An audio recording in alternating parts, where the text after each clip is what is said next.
እሺ አባብዬ 100,000 ብር አስፈልጎኝ ነበር።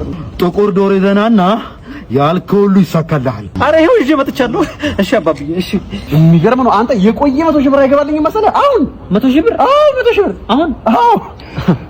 እሺ እሺ አባብዬ 100,000 ብሩም አልገባልኝም። ከዛ ደግሞ ሌላ ነገር ፈልጌ ነበር። ቆንጆ ሚስት እንድትሰጠኝ ፈልጌ ነበር። ምንም ችግር የለም። ካንተ የሚጠበቀው ግብርህን መገበር ብቻ ነው። ዛሬ ሁኑ እሰጥሃለሁ። እንዴ ሀኪ ጠበስክ እንዴ? ጠበስክ? ፍቅረኛ ነች። አዲስ አበባ ፍቅረኛ ነች። እንዴት ናቸው? አለን። አይ ንገረኛለሁ። እሺ ለኔ ስጠይቅ ላንተ ነው እንዴ የተደረገ ያለው? እንዴ አባብዬ የጓደኛዬን ቋንቋውን ቀይርበት። አንተ ጥሩ ልጅ ነህ፣ ደንበኛዬ ነህ። ተመላለስክ እኮ በእናትህ ያልከው ሁሉ ይደረግልሃል። አይ ምን እንዴ ነህ? አብዱ ነው መቀጠና መጠነ